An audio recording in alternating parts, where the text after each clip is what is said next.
ওকে। আমরা একটা খুবই স্পেশাল লাইভে আছি এখন। আমাদের সাথে আছে অঙ্কিতা রয় ফ্রম শেরেবাংলা মেডিকেল কলেজ। এবং খুবই ইম্পর্টেন্ট একটা ব্যাপার, আমরা কিন্তু কথা বলতেছি একজন সেকেন্ড টাইমারের সাথে। ওকে। এবং সেকেন্ড টাইমের জার্নি মানে হচ্ছে কি একটা লম্বা সময়ের জার্নি, এবং আলটিমেটলি এর মধ্যে অনেক বেশি স্ট্রাগলের গল্প থাকে, উত্থান পতনের গল্প থাকে, এবং দুইটা গল্প থাকে। একটা হচ্ছে যে কোন কোন ভুল করার কারণে আমি প্রথমবার সফল হতে পারিনি, কিন্তু দ্বিতীয়বারে আমি সেই ভুলগুলোকে শুধরে সফল হয়েছি। তবে এই যাত্রাটা মোটেই সহজ ছিল না, তাই তো? এবং দ্বিগুণ আনন্দের সাথে মেডিকেলে চান্স পেয়ে গেছি, তাই তো? আমার মনে হয় সেকেন্ড টাইম আমাদের আনন্দের সাথে আর কারো আনন্দের কোনো তুলনা নাই। এই আনন্দ আমি কখনো বুঝতেই পারবো না। যাই হোক, এই হচ্ছে ব্যাপার। আমি আবারও জানাই দিই, আমরা আছি হচ্ছে অঙ্কিতা রয়ের সাথে ফ্রম এসবিএমসি। এখন থেকে মানে পরিচয় এই যে যেরকম করে লিখছো এরকমই পরিচয় হয়ে যায়। একটা কথা দিয়ে শুরু করি, তারপর আর তোমার কাছে আসবো। যে আমাদের ফোনে সবসময় আমরা লিখি, ধরো আগে তোমার নাম হলে কি দিয়ে লিখতাম? অঙ্কিতা রয়, এইচএসসি 23 ব্যাচ। এখন কি লিখবো? এখন লিখবো হচ্ছে অঙ্কিতা রয়, এসবিএমসি।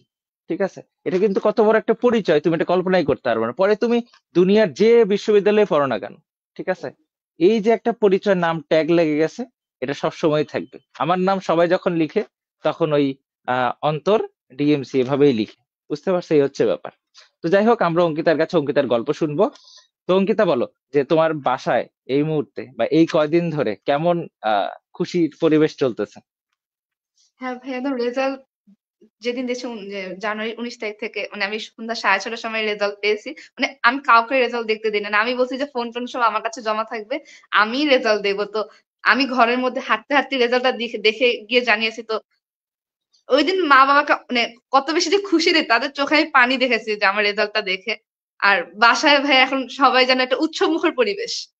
যে মানে এটা আসলে বলে বোঝানোর মতো না যে কিরকম ইয়ে হচ্ছে। আর কারণ আর মানে এটা আসলে বলে বোঝানোর মতো না। মানে বাসায় সবাই অনেক খুশি, আমার আত্মীয় স্বজনরা খুশি, আমার ফ্রেন্ড সার্কেল সবাই অনেক খুশি। এক একদিন এক একটা প্রোগ্রাম হচ্ছে আমাদের আত্মীয়দের বাসায়। এভাবেই চলছে ভাইয়া কয়েকদিন। আচ্ছা। তো অঙ্কিতা, তোমার বাসা তো ঢাকাতেই মনে হয়, তাই না? জি ভাইয়া, আমার উত্তরাতে বাসা। আচ্ছা, উত্তরাতে বাসা। এবং অঙ্কিতা কিন্তু আমাদের ডিভিশনাল এক্সাম, ফাইনাল এক্সাম এগুলোতেও পার্টিসিপেট করেছে এবং পুরস্কার পেয়েছে। আমরা পুরস্কারটা একটু দেখতে চাই, পুরস্কারগুলোকে হ্যাঁ, একটু দেখতে চাই। এটা হচ্ছে ভাই আমার আরটিডিএস মেডিকেল ফাইনাল এক্সামের একটা, মানে এটা একটা ক্রেস্ট আমি পেয়েছিলাম আর কি। এটা আমার সর্বশেষ, এটা মানে অন্য জায়গায় গেট এক্সাম ভাই, এটা আমি পেয়েছিলাম এই ক্রেস্টটা। ওকে। আচ্ছা।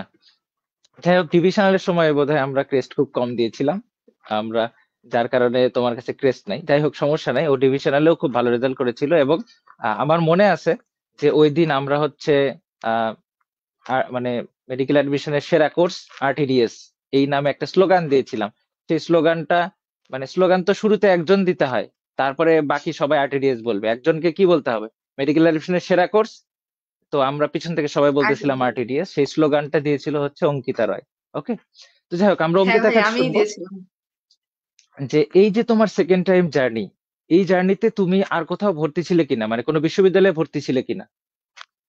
জি ভাইয়া, আমি গুচ্ছ ভর্তি পরীক্ষা, আমি গুচ্ছ ভর্তি পরীক্ষা দিয়েছি। আর আমি জগন্নাথ বিশ্ববিদ্যালয়ের প্রাণী বিজ্ঞান বিভাগে ভর্তি ছিলাম। ওকে, জগন্নাথে তুমি প্রাণী বিজ্ঞানে ভর্তি ছিলে, খুবই ভালো ব্যাপার। এটা কিন্তু খুবই গুরুত্বপূর্ণ। তোমরা যারা শুনছো, তোমরা যারা জুনিয়র আছো, 25 ব্যাচ, 26 ব্যাচ, এবং যারা 24 ব্যাচ আছো, সবাইকে নিয়ে আমাদের একটু একটু করে কথা হবে, কারণ ও সবার সিনিয়র, তাই না? তো সবার সিনিয়র যেহেতু, মানে হচ্ছে এইচএসসি 23 ব্যাচ, ও সবাইকে নিয়ে একটু একটু করে বলবে কোন সময় কিভাবে পড়লে একটা ভালো মেডিকেলের চান্স হয়। 3 মার্ক কেটে শেরেবাংলা মেডিকেল কলেজের মতো একটা ভালো মেডিকেল কলেজে চান্স পাওয়া কিন্তু খুবই কঠিন ব্যাপার। ওকে। আচ্ছা, যাই হোক, তো আমরা একটু অঙ্কিতের কাছে জানতে চাইবো তোমার সাথে আমাদের জার্নি, মানে আরটিডিএস এর জার্নি শুরু হলো কবে থেকে? ভাইয়া একদম কোন মাস প্রথম থেকে? থেকে এটা আমার মেডিকেল ভর্তি পরীক্ষা শেষ হয়েছিল হচ্ছে ফেব্রুয়ারি মাসে। আমি একদম মার্চ মাস থেকে, যখন আমাদের প্রথম আরটিডিএস এর ব্যাচ শুরু হয়েছে, একদম প্রথম দিন থেকে একদম শেষ দিন পর্যন্ত আমি যুক্ত ছিলাম এই ব্যাচের সাথে। আচ্ছা, এর আগে আমরা ছায়ার সাথে লাইভ করেছি, ফৌজিয়ের সাথে লাইভ করেছি।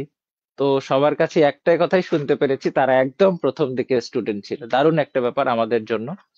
তো আমি একটা কথা তোমার কাছে একটু জানতে চাই, সেটা হচ্ছে এই যে ধরো প্রথমে তুমি যখন চান্স পেলে না, প্রথমবার যে মিস হইলো, তো এরপরে তুমি মানে কিভাবে ঘুরে দাঁড়ালে আসলে, বা তোমার ফ্যামিলি সাপোর্ট কিরকম ছিল, এই ব্যাপারগুলো নিয়ে একটু জানতে চাই আসলে। ভাই আমি যেদিন রেজাল্টটা পাই, আমার গত বছর মেডিকেল ভর্তি পরীক্ষা হয়েছিল হচ্ছে 9 ফেব্রুয়ারি। 11 ফেব্রুয়ারি আমার রেজাল্ট আসে, আমি চান্স পাইনি। তো ওই মুমেন্ট থেকে আমার আমি মেডিকেল সেকেন্ড টাইম দিব। তো আমার সবসময় ছোটবেলা থেকে ইচ্ছা ছিল যে আমি মেডিকেলেই পড়বো, আমাকে মেডিকেলেই পড়তে হবে। তো ভাগ্য কতবার ফেভার করেনি। তো এরপর থেকে ভাই আমি আমি আসলে ফার্স্ট টাইমে কোনো অনলাইন গ্রুপের সাথে যুক্ত হয়েছিলাম না। অনলাইনে যে পড়া যায় এটা আমি জানতাম না। আমি অফলাইন বিভিন্ন কোচিং এর সাথে যুক্ত ছিলাম। তো আমি মোটিভেশনাল ভিডিও খুঁজতেছিলাম আর কি, যে কিভাবে করা যায়। তো হুট করে মাইনুল ভাইয়ের ভিডিওটা আমার সামনে আসে, তখনই আমি আরটিডিএস সম্পর্কে জানতে পারি যে এরকম একটা প্ল্যাটফর্ম আছে মেডিকেলের জন্য ডেডিকেটেড। তো মাইনুল ভাইকে তখন আমি দেখলাম যে উনি সেকেন্ড টাইমার হয়ে ডিএমসি তে 10th হয়েছে। তো ওইটা আমাকে অনেক বেশি উৎসাহ দেয় যে না, চেষ্টা করলে মানুষ কি না পারে। তো ওর পর থেকে আমি আরটিএস এর ফেসবুক গ্রুপে অ্যাড হয়ে আমি ওই দিনই জিজ্ঞেস করছি, ভাই আপনাদের কোনো সেকেন্ড টাইম ব্যাচ আছে কিনা। তো ভাইয়ারা বলেন হ্যাঁ আছে। তো আমি কোনো ধরনের কালক্ষেপণ করিনি। বাসায় আমি বাসায় সাপোর্ট ছিল, মা বলছে যে তুমি অবশ্যই পরীক্ষা দিবা, তোমাকে অবশ্যই বাসা থেকে সাপোর্ট ছিল। তো এরপরে আমি একবারই আরটিএস এর সাথে একদম প্রথম থেকে যুক্ত হয়েছিলাম। আচ্ছা, আমাদের ক্লাস এক্সাম গুলো তোমার কেমন লাগতো একটু জানতে চাই। ভাই আমার অনেক ভালো লাগতো। যে আমার সবচেয়ে বেশি ভালো লাগতো হচ্ছে যে বই দেখে পড়ে না, একদম বই অ্যানোটেট করে দেওয়া হতো। আমাদের তো দাগানো বই গ্রুপে দেওয়াই হতো, তাও আমাদেরকে ভাইয়ারা দাগানো নাই তো পড়াতেনি, এবং দাগানোর বাইরে যে আমাদের কিছু ইম্পর্টেন্ট লাইন থাকে ওগুলো পর্যন্ত ভাইরা আমাদেরকে মার্ক করে পড়াই দিতেন। আর আমার সবচেয়ে বেশি ভালো লাগতো যে আমরা খুবই এক্সট্রা ইনফো নিয়ে অনেক প্যারা খাই। তো আমাদের দেখা যেত কি আজকে আমাদের এই টপিকের এই চ্যাপ্টারের ক্লাস হয়েছে, নেক্সট দিন দেখা যাচ্ছে আমাদের এই টপিকের এক্সট্রা ইনফর্ম উপর ক্লাস হয়েছে। তো আমাদের এক্সট্রা ইনফর্ম নিয়ে যে একটা আলাদা বার্ডেন, যে হ্যাঁ আমি তো পড়ি নাই, ওইটা ফিল হতো না। আর এক্সাম গুলো আমি একদম রেগুলার দিছি। বিশেষ করে আমার সবচেয়ে বেশি কষ্ট লাগতো যে কুখ্যাত ব্যাচে এক্সাম গুলা দিতে। ওইটার জন্য অনেক বেশি স্ট্রাগল হতো, যে ওইটার জন্য একদম প্রতিটা লাইন খুঁটে খুঁটে খুঁটে খুঁটে আমার পড়তে হতো।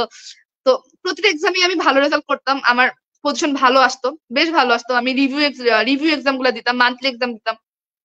তো ওই প্রতিদিনের পরে আমি প্রতিদিন শেষ করতাম, যার কারণে আমি প্রতিটা এক্সামে ভালো নাম্বার পেতাম। আচ্ছা, এটা খুবই খুবই ভালো একটা ব্যাপার। রেগুলার থাকলে আসলে মোটিভেটেড থাকা, যেটা খুবই ইম্পর্টেন্ট।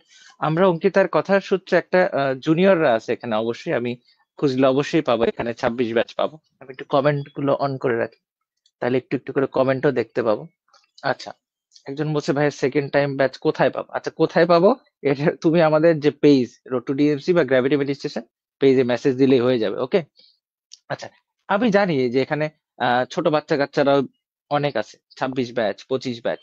তো তুমি যে একটা কথা বলছো যে বই পড়ার যে ইম্পর্টেন্স বা বই পড়ার যে ব্যাপার, 26 ব্যাচ বলার সাথে সাথেই একজন কমেন্ট করে জানাইছে ও 26 ব্যাচ থেকে, ঠিক আছে।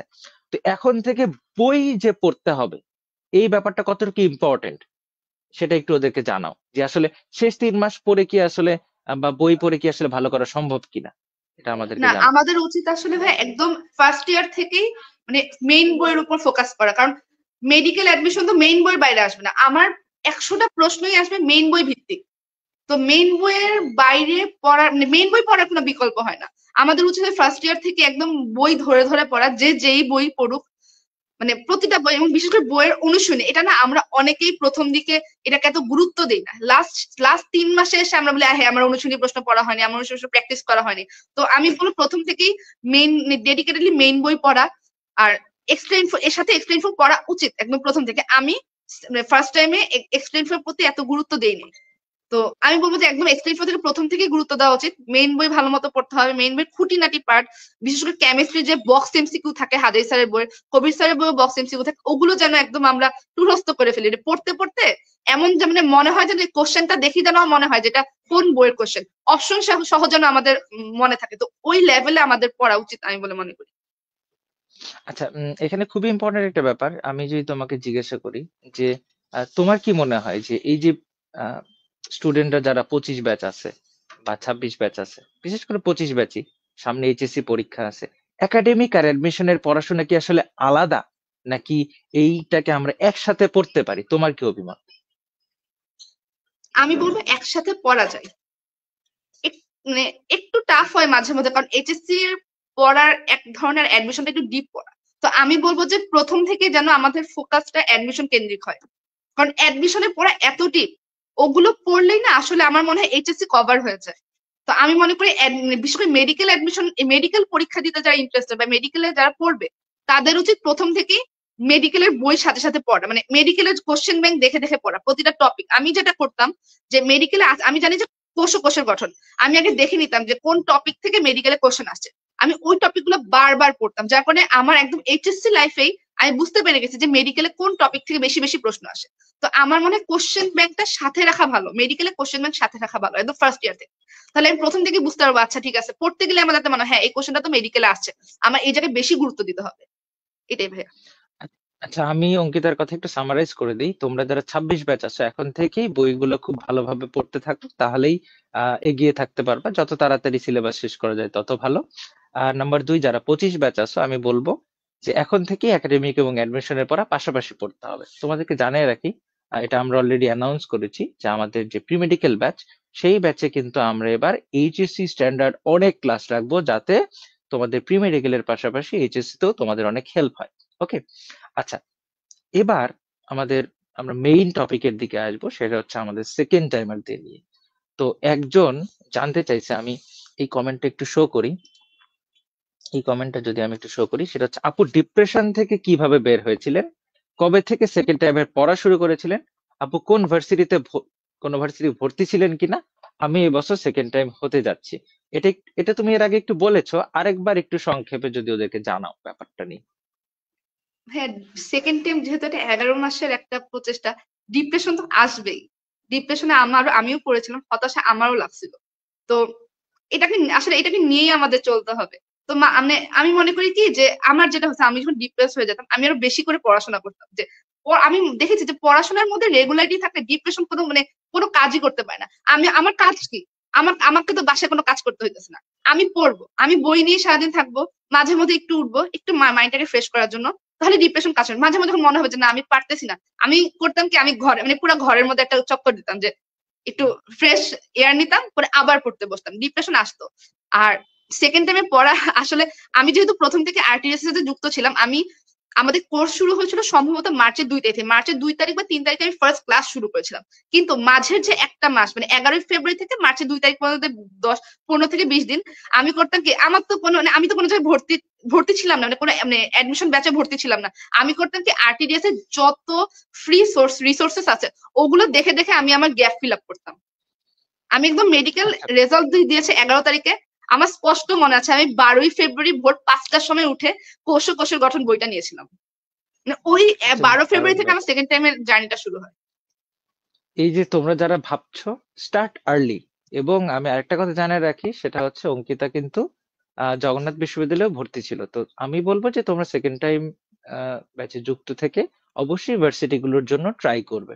এবং আমি তোমাদেরকে এটাও জানিয়ে রাখতে চাই যে আমাদের সেকেন্ড টাইম ব্যাচে কিন্তু আমরা জাহাঙ্গীরনগর বিশ্ববিদ্যালয়, ঢাকা বিশ্ববিদ্যালয় এবং ঢাকা বিশ্ববিদ্যালয় না, জাহাঙ্গীরনগর বিশ্ববিদ্যালয়, দেন হচ্ছে রাজশাহী বিশ্ববিদ্যালয়, চিরাং ইউনিভার্সিটি, দেন এগ্রি এবং গুচ্ছ, এগুলোর আগেও কিন্তু মডেল টেস্ট এবং গাইডলাইন রাখবো। এবং আজকেও অলরেডি কিন্তু সন্ধ্যা 7টা থেকে আহ জাহাঙ্গীরনগর বিশ্ববিদ্যালয়ের জন্য কিন্তু একটা কেমিস্ট্রির একটা গাইডলাইন সেশন হয়েছে।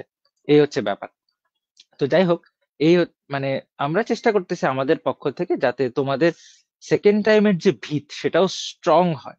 একটা জায়গায় ভর্তি থাকলে তখন কি হবে, আলটিমেটলি তোমাদের জন্য এটা, মানে তোমরাও একটু রিল্যাক্স থাকতে পারবে যে না, আমি এক জায়গায় ভর্তি আছি, আমার টেনশন একটু কম, আমি সেকেন্ড টাইমের জন্য এখন কমপ্লিটলি প্রিপারেশন নিচ্ছি। এই হচ্ছে ব্যাপার।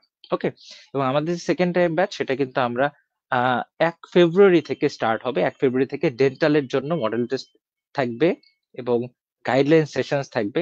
আহ জাবির জন্য গাইডলাইন সেশন থাকবে, পরীক্ষা থাকবে। এবং আলটিমেটলি ডেন্টাল এর জাস্ট পরেই, ডেন্টাল পরীক্ষা শেষ হওয়া মাত্রই আমাদের ক্লাসগুলো শুরু হবে সেকেন্ড টাইম ব্যাচে। এর আগেও হয়তো আমরা একটা সেকেন্ড টাইম ব্যাচের একটা স্পেশাল মানে ব্যাপার আছে, এটা হচ্ছে মাইনুলের পড়া দেওয়া। হয়তো এটা আগেই শুরু হয়ে যাবে বোধহয়। তো আমরা মাইনুলের ছোট বাচ্চাদেরকে যেরকম পড়া দিয়ে দিয়ে রেগুলার পড়া নেওয়া হতো, সেরকম মাইনুলের একটা পড়া দেওয়া সিস্টেম ছিল। সেকেন্ড টাইম ব্যাচে এটা কেবলমাত্র অ্যাভেলেবল ছিল। ঠিক আছে, এ ব্যাপারে একটু অঙ্কিতার কাছে জানতে চাই, তুমি কি পড়াগুলো রেগুলার পড়তা? মানে 100% যে আমি শেষ করতে পারতাম সেটা না, কিন্তু ভাইয়া আমাদেরকে প্রতিদিন বিশেষ করে ইংলিশ জিকে এর প্রতি অনেক বেশি গুরুত্ব দিত। কারণ আমি মনে করি কি সেকেন্ড টাইমে আমাদের যে মাইনাস মার্কিংটা থাকে এইটা কোপ আপ করার জন্য জিকে ইংলিশ হচ্ছে কি সবচেয়ে বড় হাতিয়ার। ভাইয়া দেখা যেত যে প্রতিদিনই আমাদের কাছে সিনোনিম হয়তো প্রথম 100টা, প্রথম মানে এভাবে টপিকে টপিকে ভাইয়া আমাদের পড়া দিত, এবং আমার পড়াগুলো আমি প্রতিদিন পড়ার চেষ্টা করতাম। প্রথম দিন হয়তো 60% শেষ করেছি, পরের দিন 70%, এরপর দেখা গেছে আমি প্রতিদিনই প্রত্যেক দিনে পড়া শেষ করতাম। আর ওই পড়ার উপর প্রতি সপ্তাহে আমাদের একটা রিভিউ এক্সাম হতো। তো ওই রিভিউ আচ্ছা এক্সামের জন্য আমার প্রতিদিনের পড়া শেষ হতো। আচ্ছা, এখানে কিন্তু আলটিমেটলি আমরা যেটা বুঝাতে চাচ্ছি, তোমাকে কিন্তু কয়েক লেয়ারে পড়তে হবে, তাই তো? ধরো আমরা ক্লাস নিচ্ছি, এক্সাম নিচ্ছি, এটা একটা লেয়ার। আর একটা লেয়ার হচ্ছে মাইনুল পড়া দেয়, এটার আরেকটা লেয়ার। পরবর্তীতে দেখা যাবে মেডিকেলের সময় আরেক দফা ক্লাস হবে, আরেকটা লেয়ার। অনুশীলনী সলভ ক্লাস হয়, এবং সেগুলো খুবই আমি বলবো যে খুবই যত্ন নিয়ে নেওয়া হয় আসলে। এটা আরেকটা লেয়ার অ্যাড করে, এবং সবশেষে আরেকটা রিভিশন ফেজ থাকে। এবং তুমি যদি একবারে এটাতে জয়েন করো, তুমি আলটিমেটলি পুরোটার সাথে তুমি যদি লেগে থাকো, তাহলে আলটিমেটলি তোমার মধ্যে ডিপ্রেশন আসার সুযোগ কম। কারণ কি? কারণ তোমাকে এতটাই ব্যস্ত রাখা হবে, বা এতটাই ব্যস্ত তুমি যদি চাও থাকতে পারবা, যে আলটিমেটলি তোমার এটা নিয়ে এত বেশি টেনশন করতে হবে না। ওকে, যারা সেকেন্ড টাইম ব্যাচ নিয়ে জানতে চাচ্ছ, তারা জাস্ট আমাদের পেজে একটা মেসেজ দাও। আমি লঞ্চিং লাইভে দাঁড়ায় নাই, যার কারণে এটা আসলে খুব একটা বলতে ইতস্তত লাগতেছে আমার। তুমি জাস্ট আমাদের রোড টু ডিএমসি বা গ্র্যাভিটি মেডিটেশন পেজে একটা মেসেজ দাও, ঠিক আছে? তো এইটা মেসেজ দিলেই তুমি ওখানে কোর্স ফি হচ্ছে 5,450, এবং এটা খুব দ্রুতই শুরু হবে। ফেব্রুয়ারি 1 তারিখ থেকে শুরু হচ্ছে, তোমরা দ্রুত জয়েন করে ফেলতে পারো। অলরেডি প্রায় 100-র কাছাকাছি স্টুডেন্ট জয়েন করে ফেলছে। আচ্ছা, স্টুডেন্টদের কোয়েশ্চেন নিব আমি একটু। একজন বলছে যে, আচ্ছা, আপুর কাছ থেকে সবাই গাইডলাইন চাচ্ছে আসলে, তো আমরা আপুর কাছ থেকে গাইডলাইন নিব। শাকিল আহমেদ বলছে, ভাইয়া সেকেন্ড টাইম কিভাবে স্টার্ট করবে, একটু গাইড করলে ভালো হয়, শুরুটা কিভাবে করবে, এটা নিয়ে জানতে চাইছে। আমি বলবো শুরুটা করা উচিত হচ্ছে গ্যাপ ফিলিং দিয়ে। মানে সবার আগে করা উচিত হচ্ছে আমি ফার্স্ট টাইমে কি কি কারণে চান্স পাইনি, ওই ভুলগুলো আইডেন্টিফাই করতে হবে প্রথমে, যে হ্যাঁ হতে পারে আমি ইংলিশটা ভালো মতো পড়িনি, হতে পারে আমি জিকে ভালো মতো পড়িনি, হতে পারে আমি অনুশীলনী প্রশ্নগুলো ভালো মতো পড়িনি। আমার আগে ওইসব ভুলগুলো বের করতে হবে, ওগুলো নোট ডাউন করতে হবে, এবং সময় নিয়ে ওই ভুলগুলোকে আমার সলভ করার চেষ্টা করতে হবে। তো এইভাবে শুরু করলে আমি মনে করি যে জার্নিটা একটু স্মুথ হয়। আমি এটা করেছিলাম যে আমার জিকে ভালো মতো পড়া ছিল না, আমি ইংলিশ খুবই বাজে পারতাম। আমি সত্যি কথা বলতে আমি ফার্স্ট টাইমে একটা অনুশীলনীও পড়ে যাইনি। তো আমি বুঝতে পেরেছিলাম যে, বা কোশ্চেন দেখে বুঝতে পেরেছি আসলে আমার তো এই জায়গায় ল্যাকিংস ছিল। সেকেন্ড টাইমে এই জায়গায় ল্যাকিংস থাকলে আমার হবে না, আমাকে এগুলো আগে ফিল আপ করতে হবে, তারপর আসবে আমার বেসিক পড়া। তো এভাবে শুরু করলে আশা করি ভালো হয় আর কি। সবাই এত সুন্দর করে প্রশ্নের উত্তর দেয়, আমি নিজেই মাঝে মাঝে চিন্তা করি যে আমিও তো এত সুন্দর করে প্রশ্নের উত্তর দিতে পারি না, কিন্তু অনেক সুন্দরভাবে উত্তর দিচ্ছে। আরেকটা প্রশ্ন নিচ্ছি আমরা। আপু, আপনার একবারও মনে হয় যে সেকেন্ড টাইমেও যদি চান্স না পাই, কোনো হতাশা লাগে না? হ্যাঁ, হতাশা তো অবশ্যই, যেহেতু এটা অনেক বড় সময়। আমরা যতই বলি না না আমার কোনো হতাশা লাগেনি, ঠিকই আমাদের কিন্তু হতাশা লাগে। বারবার মনে হয় যদি এবার চান্স না পাই তাহলে তো আমার কোনো সুযোগ নেই। তো আমি মনে করি এটা থেকে পরিত্রাণ পাওয়া হচ্ছে ভার্সিটিতে একটা সিট ফিক্স রাখা। আমার যেহেতু জগন্নাথ বিশ্ববিদ্যালয়ে একটা সিট ফিক্স ছিল, তো আমার মাঝে মধ্যে মনে হতো যে এবার যদি চান্স না হয়, তখন আমি সান্ত্বনা দিতাম নিজেকে, না তো কি হয়েছে, তুই ভার্সিটিতে বল, তোর ভার্সিটিতে সিট ফিক্স আছে, তুমি তো খালি বসে আছো না। তো এই হতাশা দূর করার এক এক সবচেয়ে ভালো উপায় হচ্ছে যে কোনো একটা ভার্সিটিতে একটা সিট রাখা প্রত্যেককে, যারা সেকেন্ড টাইম প্রিপারেশন নেয়। এখন খুবই ভালো খালি হাতে বলছো। যেন কেউ সেকেন্ড টাইম প্রিপারেশন না নেয়। যেহেতু মেডিকেলে চান্স পাওয়াটা এটা লাকের উপর ডিপেন্ড করে, এটা অনেক আনসার্টেন।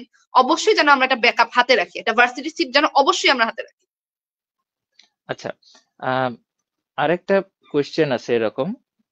আচ্ছা আচ্ছা, আমি একটা জিনিস এখানে অ্যাড করে দিই আগে, সেটা হচ্ছে তোমাকে আমি এই প্রশ্নটা করতেছি, যে অনেকেই তো ভাবতে পারে, ভাই মাঝখানে যে আহ জাবির পরীক্ষা আছে, গুচ্ছের পরীক্ষা আছে, এগ্রির পরীক্ষা আছে, এগুলো কি আমার সেকেন্ড টাইম জার্নিতে কোনো বাধা, বা এগুলো পড়তে গেলে কি আমার সেকেন্ড টাইম জার্নি ক্ষতিগ্রস্ত হবে? তোমার কি মনে হয়? হ্যাঁ, পড়া তো একই। আমার প্রশ্ন আসবে ফিজিক্স বই থেকে, আমার প্রশ্ন আসবে কেমিস্ট্রি বই থেকে, আমার প্রশ্ন আসবে বায়োলজি বই থেকে। মানে এটা নিয়ে এত প্যানিক হওয়ার কিছু নেই। আমি পার্সোনালি মানে প্রথম থেকে মেডিকেলের প্রিপারেশন নিয়েছি। আমি সত্যি কথা বলতে যে জাবির প্রিপারেশন নেই নাই। আমি আমার মতোই পড়ছি, এবং আমি এমন ভাবে প্রথম থেকেই পড়াগুলো পড়ছি। আর কোশ্চেন ব্যাংক আসলে কোশ্চেন ব্যাংক অ্যানালাইসিস করে পড়লে না আসলে এত প্রবলেম হয় না। তো আমার ওই মেডিকেলের ডেডিকেটেড সেকেন্ড টাইমে ডেডিকেটেড পড়া দিয়ে আমার জগন্নাথ বিশ্ববিদ্যালয়ে চান্স হয়েছিল। তো এটাকে এক্সট্রা করে প্যানিক হওয়ার কিছুই নেই আমি মনে করি, কারণ পড়া তো একই, বইও তো এক। এটারও হেল্প করতেছে না যে আমি ভার্সিটি কোশ্চেন ব্যাংক সলভ করতেছি, আমি ডিউর কোশ্চেন ব্যাংক সলভ করতেছি, এটা তো হেল্প করে সেকেন্ড টাইম প্রিপারেশনে, আমি মনে করি এটা। খুবই সুন্দর কথা বলছো। এই আমি একটা কথাই বলবো, এই যে যারা জুনিয়র আছে তারা অনেক লাকি, কারণ যাদের নিয়ে আমরা কথা বলতেছি তারা এত সুন্দরভাবে ছোটদেরকে গাইড করতেছে। আমরা খুবই খুশি আসলে। কোনো ভুল তথ্য নেই এখন পর্যন্ত। কোনো ভুল তথ্য থাকলে আমি অবশ্যই সংশোধন করে দিতাম, কিন্তু এখন পর্যন্ত বিন্দু মাত্র কোথাও কোনো ভুল তথ্য নাই, তাই না? এবং আমি একটা জিনিস অ্যাড করতে চাই অঙ্কিতা, সেটা হচ্ছে এগুলো হচ্ছে এক একটা মাইল পোস্টের মতো। কিরকম? যে আমার সেকেন্ড টাইম পরীক্ষা হচ্ছে আজ থেকে 1 বছর পর বা 10 মাস পরে, তখন মাথার মধ্যে একটা চিন্তা আসে, আরে এটা তো অনেক দূরে, ঠিক আছে। কিন্তু যখন আমার মনে হয় আরে আমার তো 2 মাস পরে একটা পরীক্ষা আছে, এর জন্য আমাকে পুরো বইটা একবার পড়ে শেষ করতে হবে, এই যে একটা মানে মাথার মধ্যে চিন্তা, একটা আর্জ, এই আর্জের কারণে তুমি হতাশ হবে না এবং তোমার পড়াশোনার গতি আরো বেশি থাকবে, ঠিক আছে। যারা পালানোর চিন্তা করে তারাই কেবলমাত্র চিন্তা করে আমি আর কোথাও পরীক্ষা দিব না, আমি একদম সেকেন্ড টাইম পরীক্ষা দিব। এটা একদমই ঠিক না বলে আমি মনে করি। ওকে। ভাই এটা তো একটা আচ্ছা। হল এক্সপিরিয়েন্সও দেয়। আমি মেডিকেল ভর্তি পরীক্ষা যেহেতু সবার আগে হয়, তো অনেক সময় হয় কি যে আমার যেটা হচ্ছে আমি হলে অনেক বেশি নার্ভাস হয়ে গিয়েছিলাম। তো আমি মনে করি যে ঢাবি যাবি আমি চান্স পাই বা না পাই ডাজন্ট ম্যাটার, আমি হলে গিয়ে হল এক্সপিরিয়েন্সটা আবার নিয়েছি। হল মানে হলের এনভায়রনমেন্টটাকে কিভাবে ডিল করতে হয় এটাও কিন্তু আমি আমার মানে মাঝখানে বিভিন্ন অ্যাডমিশন টেস্টে বুঝতে পেরেছি। তো অ্যাটলিস্ট মানে আমি মনে করি যে আমার চান্স পাওয়া দরকার হল এক্সপিরিয়েন্সটা করার জন্য, হলে এনভায়রনমেন্টটাকে ডিল করার জন্য আমি মনে করি মানে প্রত্যেকটা ভার্সিটি প্রোগ্রাম এক্সামে অ্যাটেন্ড করা উচিত। এর খুবই দারুণ একটা কথা বলেছো, কারণ এখানে এক্সাম ফিটনেসটা খুবই ইম্পর্ট্যান্ট। তুমি যদি ভয় পাও পরীক্ষার দিন তাহলে কিন্তু ভালো করাটা একটু কঠিন হয়ে যায়, তাই না? আচ্ছা, আর দু একটা কোয়েশ্চেন নেট নেই। আচ্ছা, একজন আবার জিজ্ঞাসা করছে কোর্স সম্পর্কে জানতে কোথায় এসএমএস দিব। এসএমএস দিব হচ্ছে রোড টু ডিএমসি 2.0 পেজ, বা তুমি যে পেজ থেকে লাইভ লাইভ দেখতেছো সেই পেজেই একটা মেসেজ দিয়ে দাও, তাহলেই হবে। ওকে। আচ্ছা। আচ্ছা, এটা ডিটেলস। আচ্ছা, ভাইয়া মেইন বইয়ের হাজারি আর কবির স্যারের অনুশীলনী কি এনাফ হবে? কি মনে হয় অঙ্কিতা, বলো। অনুশীলনী তো মাস্ট, হাজারি স্যারের অনুশীলনী তো অবশ্যই পড়তে হবে, কবির স্যারের অনুশীলনীও পড়া যায়, কিন্তু অবশ্যই আমরা যেন অনুশীলনী অনুশীলনীর কোশ্চেনের প্রতি মানে বায়াস না হয়ে যায়। আমাকে অবশ্যই ভিতরের লাইনগুলো পড়তে হবে, কারণ প্রতি বছরই যে আমরা তো প্রতি বছর এক্সপেক্ট করতে পারি না যে এবার সবগুলো প্রশ্ন অনুশীলনী থেকে আসবে। আমাদের বাড়িতে সব প্রশ্ন অনুশীলনী থেকে আসেনি, ভিতর থেকেও আসবে। তো আমি মনে করি যে অনুশীলনীর প্রশ্ন অবশ্যই পড়তে হবে, এবং আমরা যেন তার সাথে আমি কবির স্যারের বইয়ের আমি পার্সোনালি বলবো যে কবির স্যারের প্রত্যেকটা লাইন হাজারি স্যারের বইয়ের মতো পড়তে। ইম্পর্টেন্ট কিছু এক্সট্রা ইনফো যেন আমরা কবির স্যারের বই থেকে পড়ি, আর হাজারি স্যারের প্রত্যেকটা লাইন যেন আমাদের নখদর্পণে থাকে। হাজারি স্যারের বই ফার্স্ট পেপার সেকেন্ড পেপার দুইটাই। আর আচ্ছা, মেইনলি এক্সট্রা ইনফো নিয়ে। বক্স এমসিকিউ পড়তেই হবে। আচ্ছা, এক্সট্রা ইনফো নিয়ে যারা জুনিয়র পোলাপাইন মানে 25-26 ব্যাচ, তারা এত বেশি টেনসড হয়ে না এখনই। এটা হচ্ছে সেকেন্ড টাইমারদের জন্য স্পেশাল, ওদেরকে পড়তেই হবে। তোমরা আস্তে ধীরে পড়ো, আগে মেইন বইটা পড়ে নাও। মেইন বই না পড়ে এইসব পড়লে কোনো কাজ হবে না। ওকে। আচ্ছা। আচ্ছা, একজন বলছে, আচ্ছা ভাইয়া ফিজিক্স কেমিস্ট্রি পড়া হইলেও বায়োলজি হচ্ছে না, আচ্ছা বায়োলজি কিভাবে পড়া যায় এটা একটু অঙ্কিতার কাছে জানি। বায়োলজি ভাই আমি পড়েছি হচ্ছে সম্পূর্ণ ভাইয়াদের গাইডলাইনে। ভাইয়ারা ঠিক যেভাবে বলেছে আমি ওভাবেই পড়েছি, যে আমরা মানে আমাদের হচ্ছে প্রথম যখন আমরা একটা চ্যাপ্টার খুলবো আমরা যেন প্রত্যেকটা লাইন একবার হলেও রিডিং দেই। অতঃপর হচ্ছে আমরা দাগানো লাইনগুলো তো অবশ্যই পড়তে হবে। হ্যাঁ, বায়োলজিতে একটু টাফ, আমারও বায়োলজি একটু টাফই লাগতো, কিন্তু মানে এটাই তো মেডিকেল অ্যাডমিশনের মেইন। তো বিশেষ করে দাগানো লাইন একদম মাস্ট পড়তে হবে। তাছাড়া ক্লাসে ভাইয়ারা দাগানো লাইনের বাইরেও আমাদেরকে বলে যে হ্যাঁ এটা কিন্তু পড়তে হবে, এটা কিন্তু ইম্পর্টেন্ট। মেইনলি আমি মনে করি যে ক্লাসে ভাইয়াদের গাইডলাইন ফলো করলেই বায়োলজিটা কিন্তু অনেকাংশে পড়া সম্ভব। আচ্ছা, তোমরা যারা এটা নিয়ে টেনশনে আছো যে ভাই বায়োলজি পড়তে ভালো লাগে না, তুমি জাস্ট আমাদের ক্লাস করো, ক্লাস করে বইটা একবার পড়ো, আমার মনে হয় বায়োলজি নিয়ে আর কোনো টেনশন থাকবে না। এর চেয়ে সহজ উপায় আর নাই। ওকে। একটা কমেন্ট আসছে এরকম, আহ আজকে আমার পাশে কেউ নাই, কেমনে ঠিক থাকবো আমি। আচ্ছা, সত্যি কথা বলতে কি, মানে একটা কথা বলি যে বাবা মা পাশে থাকে সাধারণত, কিন্তু অনেকের ক্ষেত্রে এটাও থাকে না। ওকে। এবং আমি একটা কথা বলবো যে মানে একটা মানুষ যখন কোন একটা জায়গায় হেরে যায়, তার পাশে অধিকাংশ ক্ষেত্রেই কেউ থাকে না, এটা নর্মাল অনেক ক্ষেত্রে। কিন্তু আমার মনে হয় যে সৃষ্টিকর্তার উপর একটা বিশ্বাস রাখা উচিত, যেটা আমি খুবই বিশ্বাস করি। এবং আহ, তিনি পাশে আছেন, এবং তুমি যদি পরিশ্রম করো তাহলে এটা ওভারকাম করা যাবে।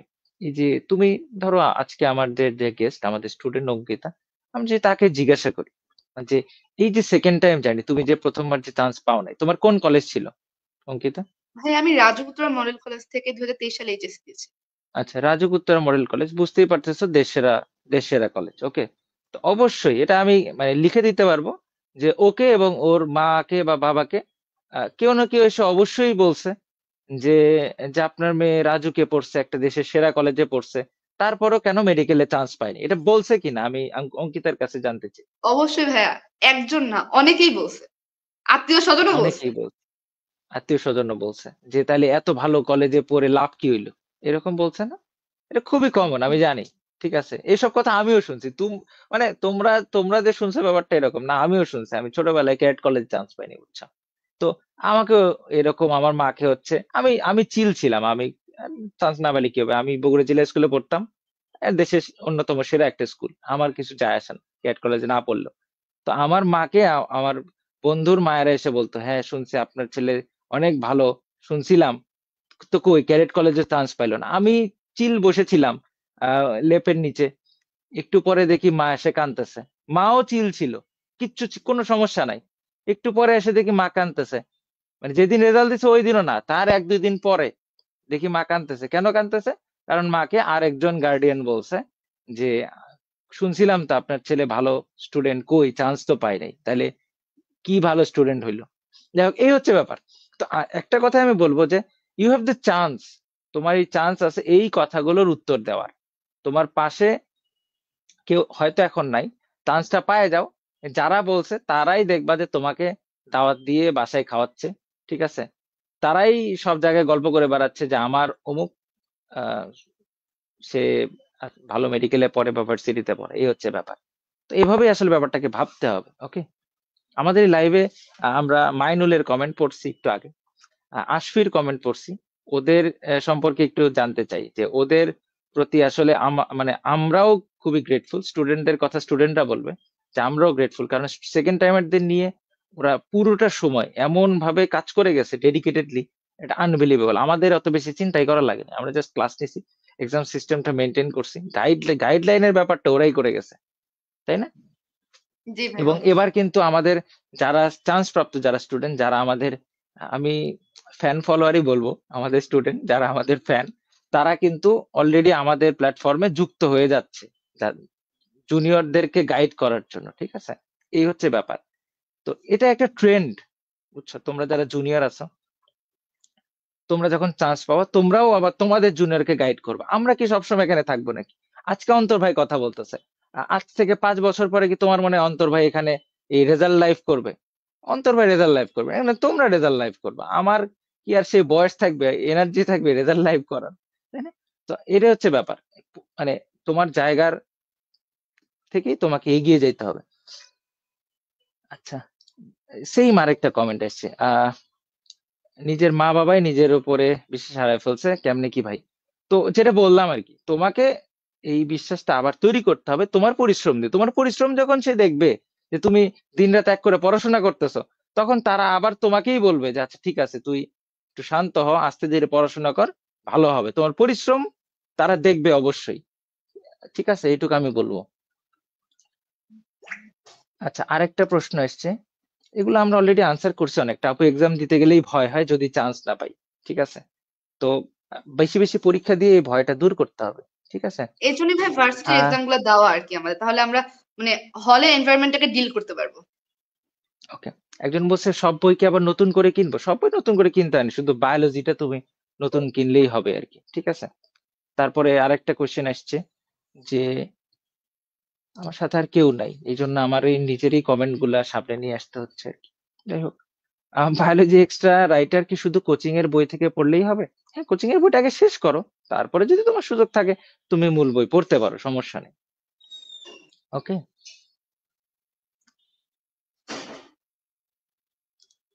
আচ্ছা, একজন বলছে সেকেন্ড টাইমে কি অফলাইনে এক্সাম দিয়েছিলেন?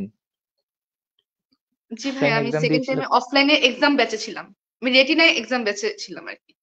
কিন্তু ফুল কোর্স আরটিডিএসই ছিল, তাই তো? হ্যাঁ, আমার ফুল কোর্স ছিল আরটিডিএস, আর অফলাইনে হাতের প্র্যাকটিসটার জন্য আমি আরেকটা কোচিং এর অফলাইন ব্যাচে ছিলাম।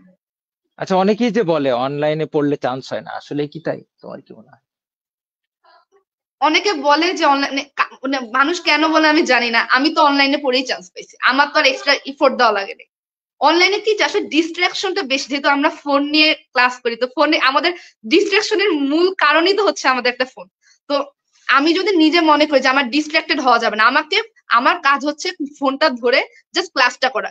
1 থেকে 1.5 ঘন্টার ক্লাস হবে, আমি ক্লাস করবো, ক্লাসে নোট থাকলে আমি পরবর্তী নোট তুলবো, বা আমি মেনলি ক্লাসেই নোট করতাম, আমি নোট করার জন্য এক্সট্রা ফোন ধরতাম না। ওই 1 থেকে 1.5 ঘন্টা আমি ফোনটা ধরতাম, ক্লাস করতাম, ফোন রেখে দিতাম, আবার পরের দিন শুধুমাত্র এক্সামের জন্য আধা ঘন্টা ফোনটা ধরতাম। এর মাঝে আমি কখনো ফোন ধরিনি।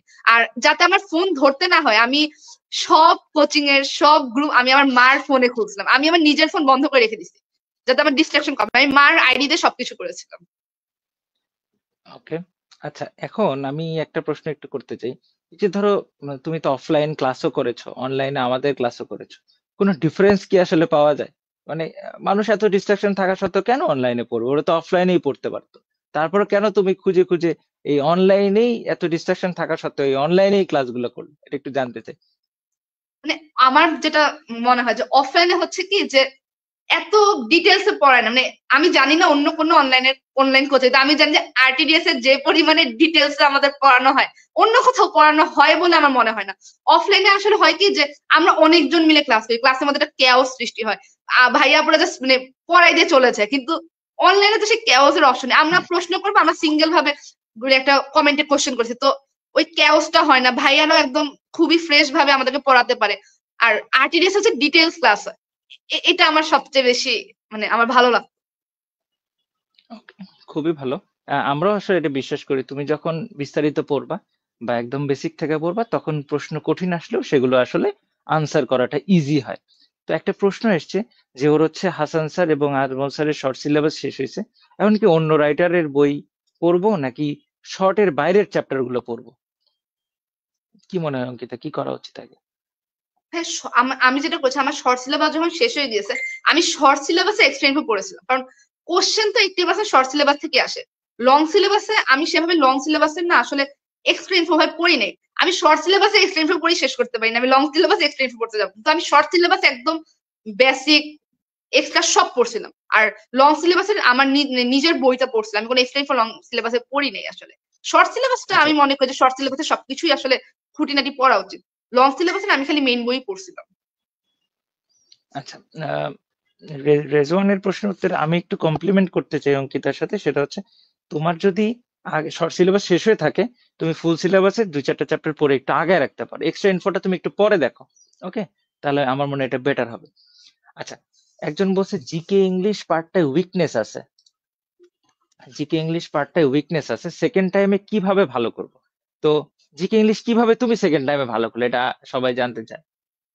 আমার জিকে ইংলিশ সেকেন্ড টাইমে আমি মনে করছি রেগুলারলি যে পড়ার ব্যাপার, তো এটা মানে পড়তে একদমই ভালো হতো না যে বারবার প্রতিদিন জিকে ইংলিশ। তো মাইনুল ভাইয়া হচ্ছে এই ক্ষেত্রে আমাকে সবচেয়ে বেশি, মাইনুল ভাই তো আমার মোটিভেশন ছিল যে প্রতিদিন মানে এটলিস্ট মনে হতো যে মাইনুল ভাই পড়া শেষ করার জন্য হলেও আমাকে পড়তে হবে প্রতিদিন। ওই যে ভাইয়া যে আমাদের রেগুলার পড়া দিত, তো ওইটাই ছিল আমার মেইন, যে আমি ওইটা ধরে ধরে পড়তে, এবং দেখা গেছে যে আমি 1 থেকে 1.5 মাসের মধ্যে আমার জিকে ইংলিশ পুরাটা কমপ্লিট করে ফেলছি। আর যেহেতু প্রতি সপ্তাহে আমাদের রিভিউ এক্সাম হতো, তো আমি এক্সামের প্রিপারেশনটা নিছিলাম, তো ওইটাই মেনলি আমার জিকে ইংলিশের মানে মোটিভেশন ছিল, যে আমাকে তো ভাইয়া তো আমাকে প্রতিদিনের পড়া প্রতিদিন দিছে, আমি যদি আজকে না পড়ি নেক্সট ডে পিছায় যাব। তো আমি মনে করি যে ভাইয়ার যে রেগুলার একটা রুটিন দেয়, ওইটা যদি ঠিকভাবে কেউ ফলো করে, দ্যাটস এনাফ। আর ওই রিভিউ এক্সাম গুলো দিতে হবে প্রতিদিন। আর সাদি ভাইয়ের জিকে ক্লাস গুলো আমি করতাম সবগুলা, আবার জাদিদ ওকে। ভাইয়ের জিকে ক্লাস আমি করেছিলাম। আচ্ছা, এবার তোমাদের জন্য একটা সুখবর দিয়ে রাখি, সেটা হচ্ছে জিকে ইন্টারন্যাশনালের জন্য কিন্তু একটা প্রিমিয়াম প্লেলিস্ট আসছে। আমরা এটার শুটিং অলরেডি শুরু করেছি, এখন ভিডিওগুলো, কিছু কিছু ভিডিও পোস্ট প্রসেসিং এ আছে, 2-1 দিনের মধ্যেই তোমরা এটা দেখতে পাবা। আচ্ছা, আরেকটা কোয়েশ্চেন, এই কোশ্চেন গুলোর উত্তর তোমরা আসলে জানো, জানার পরেও এই কোশ্চেন গুলো করো, কিন্তু তারপর আমরা এটার উত্তর দিব। আপু, দেশের সেরা কলেজে না পড়লে কি সেকেন্ড টাইম মেডিকেলের চান্স পাওয়া যায় না? আচ্ছা, এখানে ধরে নিলাম অঙ্কিতা দেশের সেরা কলেজে পড়ছে। ওকে, মাইনুলের যে কলেজ, সেই কলেজের নাম আমি আগে কোনোদিন শুনি নাই, আফতাবউদ্দিন কলেজ। আমার মনে হয় তোমরা যারা এখানে আসো, তোমরাও শুনছো বলে আমার একটা মনে হয়। এটা দেশের সেরা কলেজ না আসলে, যদিও কলেজের মধ্যে ভালো খারাপ বিবেচনা করা উচিত না, কিন্তু তোমরা যে অর্থে মনে করো সেই অর্থে দেশের সেরা কলেজ না। তারপর সেখান থেকে সে চান্স পাইছে। তো কোন কলেজে পড়ছো, কই পড়ছো না পড়ছে কিচ্ছু ম্যাটার করে না, ম্যাটার করে হচ্ছে তোমার নিজের পড়াশোনা, আর কিচ্ছু ম্যাটার করে না। ওকে, আমি ঠিক বলছি? জি ভাইয়া, পড়া তো সম্পূর্ণ নিজের কাছে, নিজে কতটুকু এফোর্ট দিতেছে এটাই আসলে অ্যাডমিশন টেস্টে ম্যাটার করবে। ভাইয়া 48 পেয়ে কি সেকেন্ড টাইম প্রিপারেশন নেওয়া ঠিক হবে? মেডিকেলে পড়তে চাই। আচ্ছা, তোমাকে সরাসরি তোমার গতবারের নাম্বার জিজ্ঞাসা করা উচিত হবে কিনা জানি না। কিন্তু এরকম আমি কয়েকটা পোস্ট দেখছি। ওরা গত বছর একজন বলছিল ও 37 পাইছিল, 37, এবার সে মেডিকেল কলেজে চান্স পাইছে। এখন তুমি 48 পাওয়ার পরে কি করবা? এখন নিজেই ডিসিশন নিয়ে আমার ফেলো। ওকে, নাম্বারই আমি তো আর ছিল কি হচ্ছে বলবো। কত, 60.25 আমার নাম্বার ছিল। আর আমার পজিশন সম্ভবত 11,000 থেকে 12,000 ছিল। মানে মানে ওয়েটিং এর আশা করেও কোনো লাভ নেই। বুঝতে পারছি। তো যাই হোক, তো এই ধরনের চিন্তা ভাবনা থেকে বের হয়ে আসো যে আমি আগে এত পেয়েছিলাম, এখন পাবো কিনা। এই 1 বছরে তুমি কতটুকু এফোর্ট দিচ্ছ এটার উপরে ডিপেন্ড করতেছে তোমার নাম্বার আসলে কত বাড়বে। ওকে, এই হচ্ছে ব্যাপার।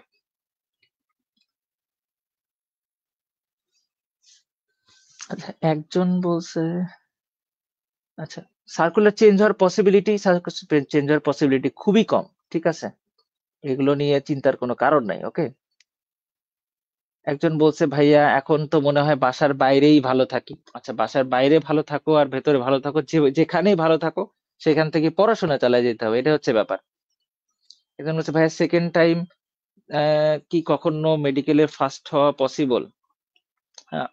আচ্ছা, ফার্স্ট হওয়াটা একটু কঠিন। ফার্স্ট কেন হওয়া লাগবে ভাই তোমার? আমি তো ফার্স্ট হতে চাই নাই, এই অঙ্কিতা ফার্স্ট হতে চাই নাই, তোমার কেন ফার্স্ট হইতে হবে? ফার্স্ট হওয়ার দরকার নাই তো, তুমি চান্স পাইলেই হবে। তুমি ডিএমসি, আমি একটা কথা বলি, আমি যদি তোমাদেরকে এখন জিজ্ঞাসা করি যে ডিএমসি তে 4th 5th 6th 7th কে হয়েছে, তোমরা নাম বলতে পারবে না। আমি কিন্তু তোমাকে যদি বলি যে সেকেন্ড টাইমের মধ্যে বেস্ট রেজাল্ট কি হয়েছে, এটা তুমি কই দেখতে পারবে? জানো, আমাদের গ্রুপের কভার ফটোতে দেখতে পারবে।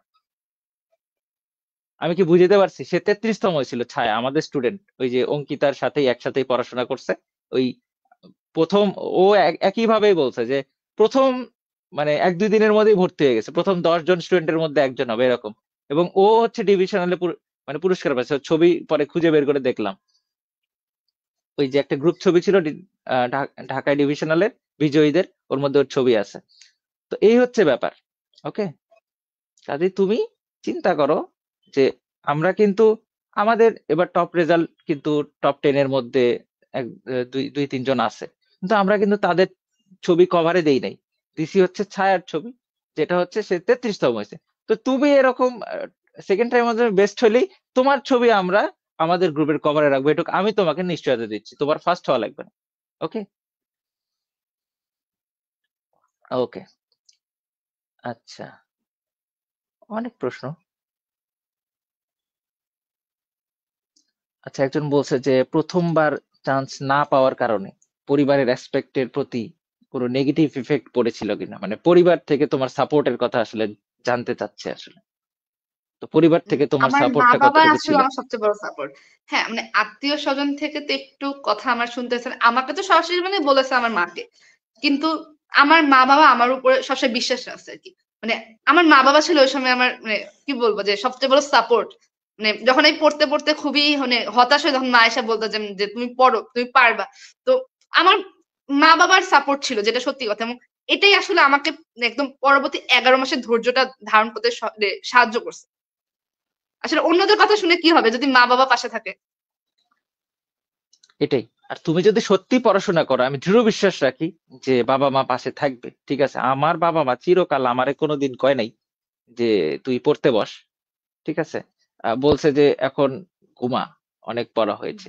এটা হচ্ছে মানে রিয়েলিটি। তুমি মানে তোমার পরিশ্রমটা যদি দেখাও, তারা তো বাবা মা, তাই না? তাদের মাথার মধ্যে একটা সেন্টার আছে, যে সেন্টারে তোমার প্রতি ভালোবাসা রা- যাতে থাকে। এটাকে বলে, আমি একটু মানে বেশি ডিপে চলে যাচ্ছি, সেটা হচ্ছে অপত্যের প্রতি স্নেহ, মানে লাভ ফর দ্য অফস্প্রিং। ঠিক আছে, কিছু হরমোন সিক্রেট হয়। বাচ্চা যখন প্রথম কান্না করে বা তাকে যখন প্রথম বাবা মা দেখে, তখন থেকে এই হরমোন গুলো সিক্রেট হওয়া শুরু হয়। ওকে, এবং বাবা মার মাথায় কিছু সেন্টার থাকে এরকম, আমি নাম টাম বলে তোমাদেরকে কনফিউজ করতে চাচ্ছি না, তখন থেকেই ভালোবাসা শুরু হয়, ঠিক আছে, এবং এই ভালোবাসার কোনো তুলনা নাই। তো তুমি পরিশ্রম করতেছো, কষ্ট করতেছো, এটা দেখেও বাবা মা চাক আর না চাক, তার মাথা থেকে সিগন্যাল দেওয়া শুরু হবে যে আমার ছেলে বা মেয়ে কষ্ট করতেছে। এখন তাকে একটু বলি যে তুই একটু মানে এখন ঘুমা, কালকে সকালে আবার পড়িস, ঠিক আছে, এইটুকু আমি গ্যারান্টি দিয়ে বলতে পারি। দুই একটা কেস ডিফারেন্ট হতে পারে, এটা মেনে নিতে হবে। তো আলমগীর ইসলাম একটা কথা বলছে, ইস্ট আর west, this is the best. যাই হোক, এ সম্পর্কে আমরা কিছু বলবো না, এটা স্টুডেন্টরা বলবে।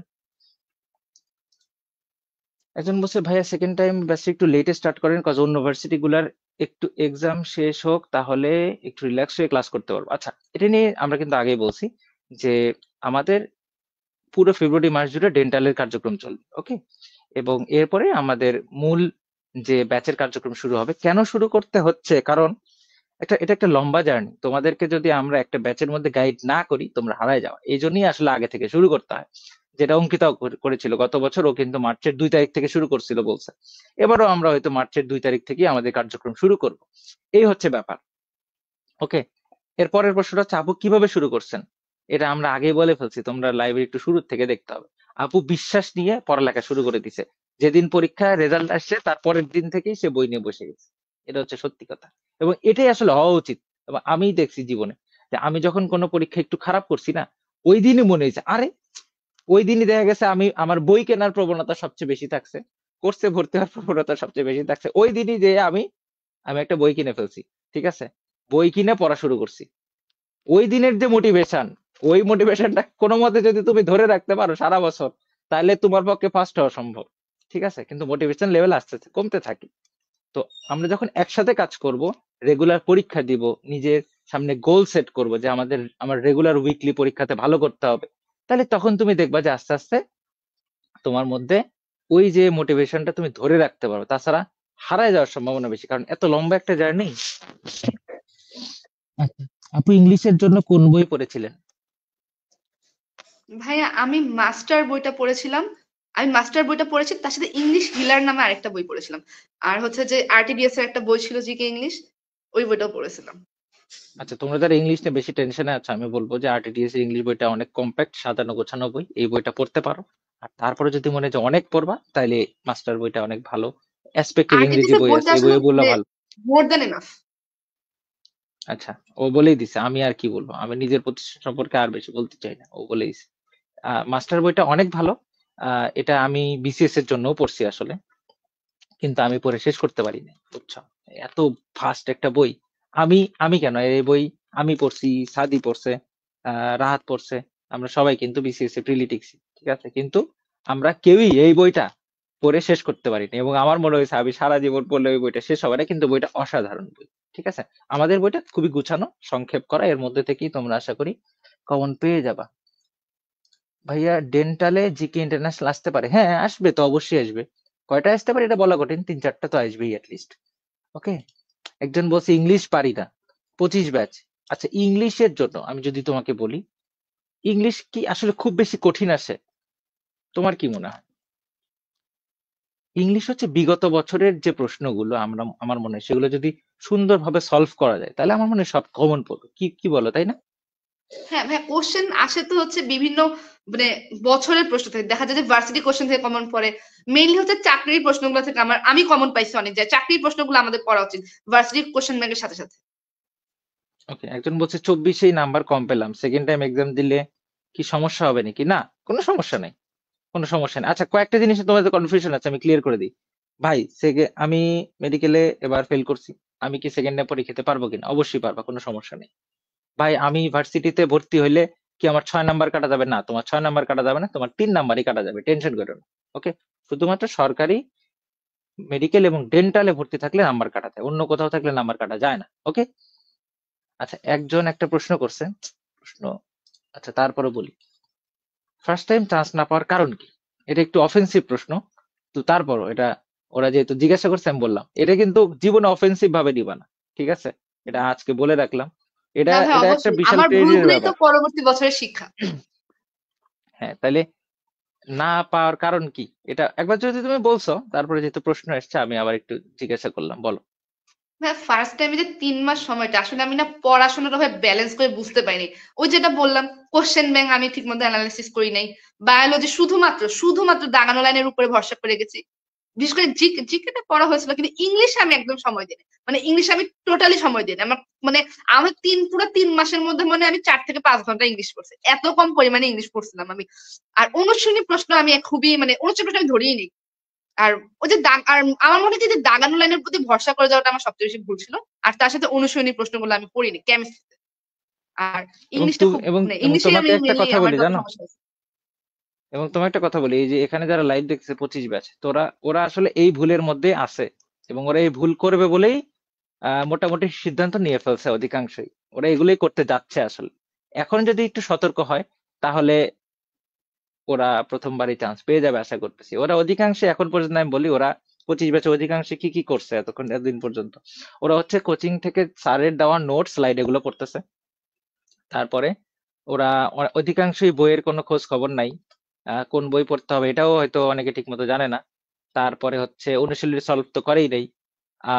তারপরে হচ্ছে প্রশ্ন ব্যাংক কি এটা অনেকে জানে না। প্রশ্ন ব্যাংক সলভ করতে হবে ব্যাপারটাও মাথায় নাই অধিকাংশরই। তো এবং একাডেমিক ইংলিশ আর অ্যাডমিশন ইংলিশ কিন্তু আলাদা। আগে থেকে একটু করে না পড়লে 3 মাসের মধ্যে এত কিছু পড়ে মেডিকেলে চান্স পাওয়া ইম্পসিবল। এবং এখানে আরেকটা ব্যাপার, সেটা হচ্ছে শর্ট সিলেবাস ফুল সিলেবাসের একটা ব্যাপার থাকে। তোমার কি মনে হয় 3 মাসের মধ্যে এই যে শর্ট সিলেবাস, এই যে জিকে, এই যে ইংলিশ, এই অনুশীলনী, এই এক্সট্রা ইনফো, এই এত কিছু পড়ে মেডিকেলে চান্স পাওয়া সম্ভব? না, অবশ্যই না। কারণ 3 মাসে আমি এত বার্ডেন নিতে পারবো না। আমি যদি ডিটারমাইন থাকি যে আমি নেক্সট ইয়ার এইচএসসি এর মেডিকেল অ্যাডমিশন দিব, আমি জানি যে মেডিকেল অ্যাডমিশনে জিকে আসবে, আমি জানি মেডিকেল অ্যাডমিশনে যে ইংলিশ এটা একাডেমিক ইংলিশের মতো না, আমি এটা জেনেও কেন 3 মাসের জন্য এটাকে বাকি রাখবো? আমার তো উচিত অবশ্যই এইচএসসি থেকে পড়া, যেটা আমি ফার্স্টে পড়ি নাই, এবং এটা আমার সবচেয়ে বড় ভুল ছিল। তো অবশ্যই একাডেমিক ইংলিশের সাথে সাথে আমার অ্যাডমিশনের ইংলিশ আমাদের কিছু টাচে রাখতে হবে, বেসিক রুলস গুলো আমার জানতে হবে, প্র্যাকটিস করতে হবে। আর এক্সট্রা ইনফো আমি মনে করি যে এক্সট্রা ইনফো আসলে এইচএসসি এর সময় তো বার্ডেন না নিতে, আমি বলছি এক্সট্রা ইনফোটা মানে ওই 3 মাসেই কভার দেওয়া সম্ভব যদি আমার মেইন বই ভালো মতো পড়া থাকে। আর অবশ্যই শর্ট সিলেবাস ভালো মতো পড়তে হবে, লং সিলেবাসও পড়তে হবে। কারণ আমি দেখতেছি তো যে আমি জানি যে 20% প্রশ্ন আমার লং সিলেবাস থেকে আসবে, তো আমি কেন 80% উপর ভরসা করে যাব? এত বড় রিস্ক নিয়ে আমি পরীক্ষা দিব না। আর 100-র জিকে মধ্যে আমি পরীক্ষা দিয়ে মানুষ চান্স পাচ্ছে না, তাহলে 80-র মধ্যে পরীক্ষা দিলে কি চান্স হবে? সেটাই। আমি যদি আর আগেই 20 জিকেটা বাদ দিয়ে আমি রেখে মনে যাই। করি আগে থেকে পড়া উচিত, যে আচ্ছা, জিকে আমাদের প্রিপারেশনটা যে আরো আগে থেকে নেওয়া উচিত। আমাদের যে প্রি মেডিকেল, এখানে কিন্তু আমরা যেটা প্ল্যান করেছি তোমাকে বলে রাখি, সেটা হচ্ছে আহ শর্ট সিলেবাস তো পুরোটা শেষ করবোই, সাথে হচ্ছে ফুল সিলেবাসেরও বেশ কয়েকটা চ্যাপ্টার, ইম্পর্টেন্ট চ্যাপ্টার গুলো আমরা আগায় রাখবো। জিকে ইংলিশ অনেকটা আগায় রাখার চেষ্টা করব আমরা। এবং সাথে এইচএসসির জন্য এবার আমরা চিন্তা করছি বাংলা, ইংরেজি, ম্যাথ সহ ফিজিক্স, কেমিস্ট্রি, বায়োলজি সবগুলোরই আমরা ওয়ান শট ক্লাস রাখবো। ওয়ান শট ক্লাস কে নিবে? ফিজিক্স ক্লাস আমাদের বুয়েটের কিছু জুনিয়র আছে, আমাদের বন্ধু আছে, তারা নিবে। তারপরে আহ কেমিস্ট্রি ক্লাস আমাদের ঢাকা বিশ্ববিদ্যালয়ের খলিল আছে, ও নিবে। তারপরে রাহাত নিবে। বায়োলজি ক্লাস কে নিবে? রিজভি নিবে, রাহাত নিবে, সৌবাই নিবে, সাদি নিবে। One shot class. এরপরে যদি তোমার মনে হয় যে তোমার এইচএসসি নিয়ে টেনশন করতে হবে, তাহলে একটু কঠিন অবস্থা, এখানে মডেল টেস্ট পর্যন্ত হবে। যাই হোক, আমরা চেষ্টা করতেছি আমাদের দিক থেকে। বাকিটা হচ্ছে তোমাদের পড়াশোনা করে আগাইতে হবে। শুধু একটা কথা বলবো, যে একটা মিনিট নষ্ট করার সময় নাই। ঠিক আছে, তুমি নিজেই চিন্তা করে দেখো, তুমি আহ, ধর প্রথমবার যদি চান্স না পাও, এই যে একটা দীর্ঘ জার্নি, এটা কিন্তু পার করাটা এত সহজ হবে না। আর যারা প্রথমবার মিস করে গেছে, আমি একটা কথাই বলবো, যে এখানে কিন্তু আমরা যতজনকে লাইভ করছি, এই সবাই সেকেন্ড টাইমার ছিল। এখনো ফার্স্ট টাইমার দিন নিয়ে আমরা কোনো লাইভেই যাইনি আসলে। সবাই সেকেন্ড টাইমার ছিল, এবং সবাই একটা কথাই বলছে যে ভাই, প্রথমবার আমার কোনো কারণে মিস হয়েছে, কিন্তু দ্বিতীয়বার আপনারা যেভাবে পড়তে বলছেন পুরোটা ফলো করছি। ঠিক আছে, ক্লাস এক্সাম সবকিছু ফলো করছি। অনেক আমি দেখছি বুঝছো, যে অনেক স্টুডেন্ট আছে, ওরা এসে বলে ভাই আমি তো সেকেন্ড টাইম, আর আমার তো ক্লাস করার দরকার নাই। এটা খুবই একটা ব্যাড আইডিয়া আমার মনে হয়। আমি নিজে দেখছি যে রিজভির ক্লাস থেকে প্রশ্ন ধুমায় কমন পড়তেছে, তাই না? জিকে ক্লাস থেকে অনেক প্রশ্ন কমন পড়ছে। তাহলে তুমি ক্লাস কেন করবা না? তোমার সারাটা দিন পড়ে আছে, তোমার কলেজ যাইতে হয় না, তোমার প্রাইভেট যাইতে হয় না, তোমার কোচিং যেতে হয় না, তোমার কোনো কাজ নেই, তুমি সারা দিনের মধ্যে তাহলে ক্লাসটা দেখতে পারবে না? অবশ্যই দেখা উচিত বলে আমার মনে হয়। এবং আর যাদের ভাইয়ারাও তো আমাদের ক্লাসে সেকেন্ড টাইমারদের কিছু টিপস দেয়। তো ওই টিপস গুলো তো অবশ্যই মেনটেন করতে হবে। তো আমি যদি মনে করি যে না আমার ক্লাস করার দরকার নেই, আমি সবই পারি, তাহলে কেন আমি ফার্স্ট টাইম চান্স পেলাম না?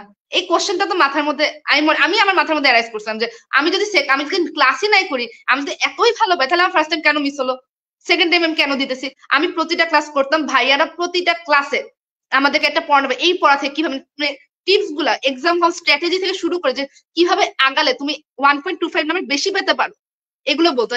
এগুলোও তো দরকার, শুধু পড়া তো আর মেইন না, টিপসও তো দরকার আমাদের কিভাবে এক্সাম ডিল করতে হবে।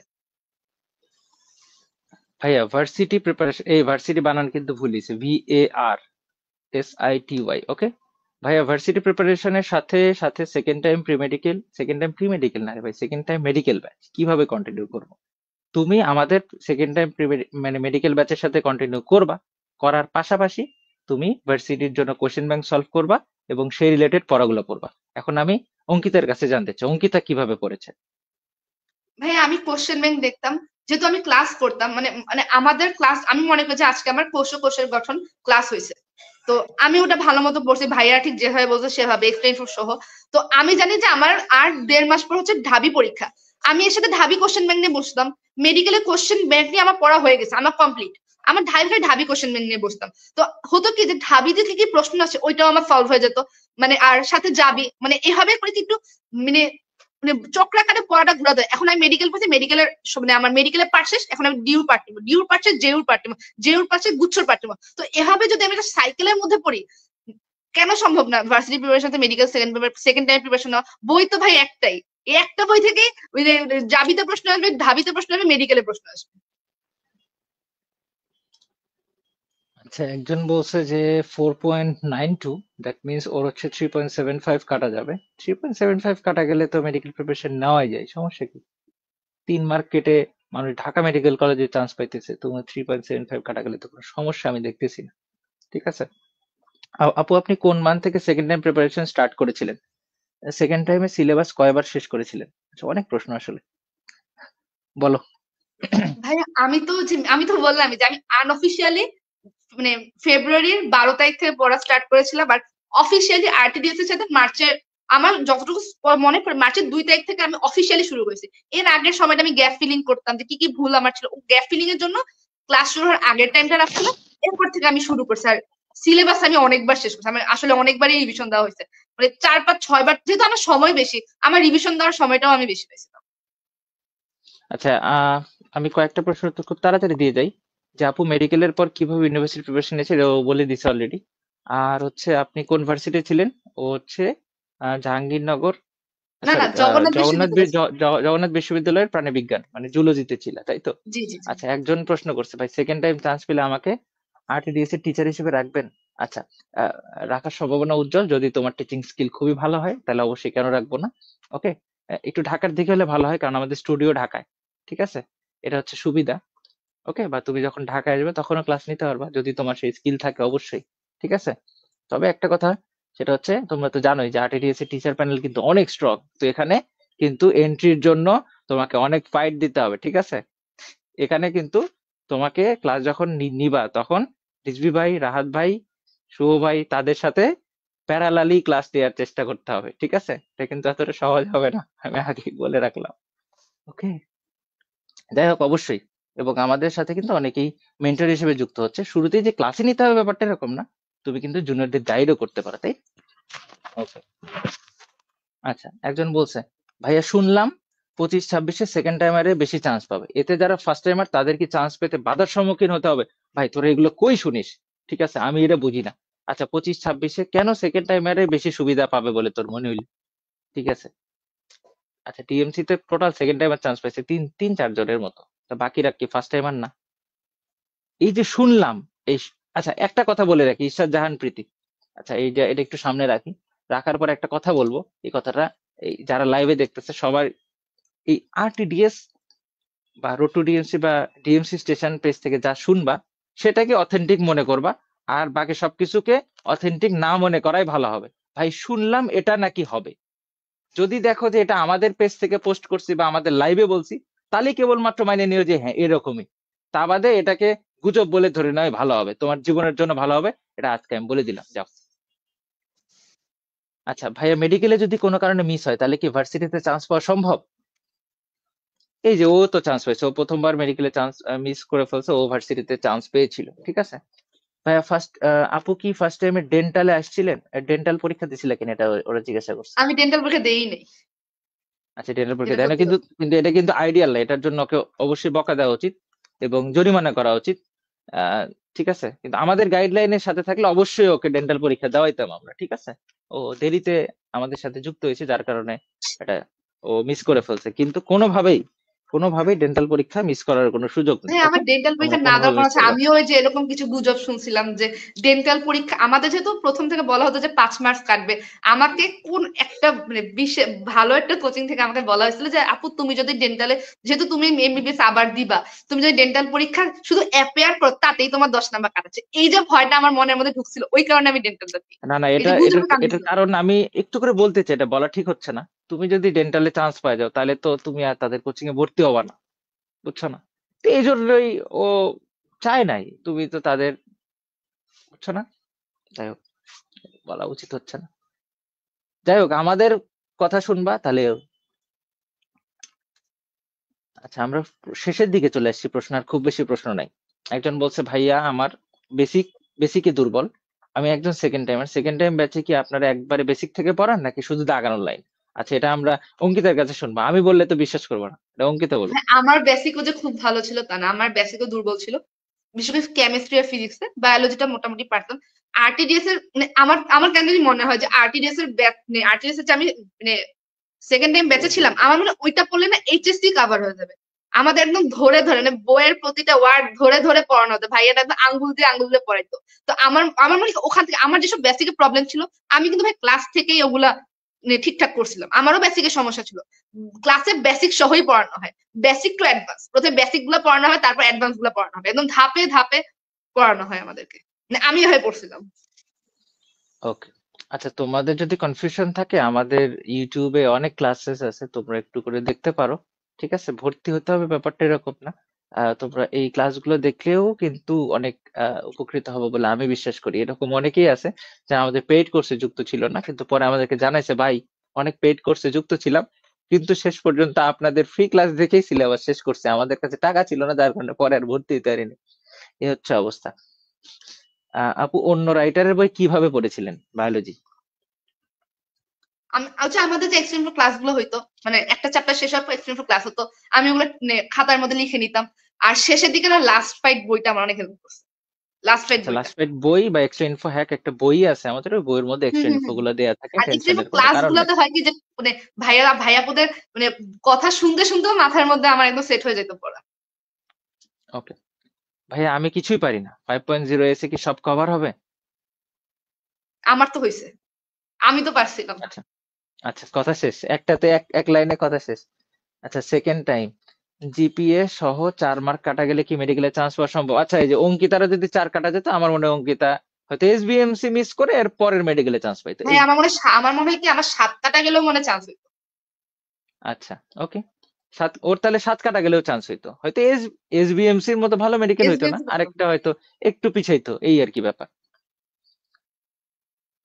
আপু, নতুন বই কিনে পড়ছিলেন? নতুন বই কিনছিলাঁ আমি নাকি আগে? বায়োলজি একদম শেষের দিকে নতুন বই কিনছিলাম।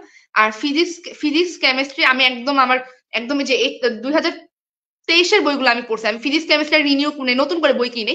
বায়োলজি বইটা কিনা উচিত, কারণ আমরা দেখছি আর কি যে 24 সালে না মানে জুলজি একটা আমূল পরিবর্তন আসছে, তো ওইটা দেখে না জুলজিটা কিনছিলাম, বোটানিও কিনছিলাম। কিন্তু আমি মনে করি ফিজিক্স কেমিস্ট্রি এক্সট্রা করে কেনার কোনো দরকার আছে। বোর্ড কোশ্চেন গুলো চেঞ্জ হয়, তো ওগুলো না বিভিন্ন ভাবে পাওয়া যায়, মানে বিভিন্ন সোর্স থেকে বোর্ড কোশ্চেন গুলো আমি কালেক্ট করে পড়তাম। আমি শুধু বায়োলজির বই দুটা কিনছিলাম, তো আবার শেষের দিকে একদম আচ্ছা, আফটার বায়োলজিটা এইচএসসি। তাহলে নতুন বই নিও, ঠিক আছে। এটা আরেকজনেরও এখনই না, প্রশ্ন আছে দেখলাম। এইচএসসি পর নেক্সট এইচএসসি পর এইচএসসির এখনই পরে, কিনলে হয় হ্যাঁ, কি আবার চেঞ্জ হবে, দরকার নেই, নিজের বইটাই পড়লাম। এইচএসসি পর আমি যে নতুন বই কিনছিলাম। এটাই। তো অন্য বইগুলো যা আছে এটা থাকলেই চলবে, বায়োলজিটা নতুন নিয়ে নিবা তাহলে ভালো হবে। একজন বলছে পেইড ব্যাচে ডেন্টাল এক্সাম কবে শুরু করবেন? হ্যাঁ, এটা হচ্ছে 1 ফেব্রুয়ারি থেকে শুরু হবে, ওকে। রুটিনটা আমরা আজকালের মধ্যেই পোস্ট করে দিব, ওকে, নো টেনশন। একজন বলছে ভাইয়া চান না, ওর আসলে 8 কাটা যাবে। 8 কাটা যাওয়ার পরে মেডিকেলে চান্স পাওয়া একটু কঠিন অবশ্যই, আমার মনে হয় সেক্ষেত্রে তোমার ভার্সিটির দিকে মেইন ফোকাস থাকা উচিত, ওকে। একজন আহ একজন বলছে 25-26 সেশনের সেম সার্কুলার থাকার পসিবিলিটি অনেক বেশি। ঠিক আছে, অনেক বেশি। সেকেন্ড টাইম ব্যাচে ক্লাস শুরু হচ্ছে, আমি বলি 1 তারিখ থেকে ডেন্টালের কার্যক্রম শুরু হবে, অন্যান্য বিশ্ববিদ্যালয়ের গাইডলাইন মডেল সেগুলো সব থাকবে। ডেন্টাল জাস্ট শেষ হওয়ার পরেই সেকেন্ড টাইম আমাদের ক্লাস একদম শুরু থেকে শুরু হবে। ওকে, একটা প্রশ্ন, এটাই মনে হয় এক লাস্ট প্রশ্ন, সেটা হচ্ছে সেকেন্ড টাইমার হয়ে আপু কি ক্লাস করেছিলেন সবগুলো? হ্যাঁ, সবগুলো তো পারিনি। আমি 95% কাজ আমি লাইভে করতাম। দেখা যেত যে কোনো সমস্যা, আমি খুব অসুস্থ, সেক্ষেত্রে আমার একটু রেকর্ড কাজ করা লাগছিল। কিন্তু 95% কাজ আমি লাইভে করতাম। আমি এক্সাম আমার সবগুলা লাইভে, যে এক্সাম আমার কোনোটা লাইভ নেই, রেকর্ড নেই। লাইভে 24 ঘন্টা পর পরীক্ষা দিই। এক্সাম প্রত্যেকটা আমি লাইভ দিতাম। 95% ক্লাস আর কি একটু এদিক ওদিক আমার রেকর্ডে করা লাগছে, মানে সব সময় ধরে রাখতে পারি নাই ওই ফ্লোটা। নাই, কিন্তু 95% ক্লাস আমি লাইভে করতাম। ওকে, আচ্ছা, ইমপ্রুভমেন্ট যারা যারা দিচ্ছ তাদের কিন্তু নাম্বার এবার কাটা যায় নাই। তারপরে বায়োলজি পুরাতন বই পড়লে একটু সমস্যা আছে, নতুন বই নিয়ে নেওয়া বেটার হবে। ঠিক আছে, অনুশীলনী থেকে বেশি আসছে, পরের বার বেশি আসবে এটা গ্যারান্টি দিয়ে বলা যাচ্ছে না, তবে অনুশীলনী খুব ভালোভাবে পড়তে হবে।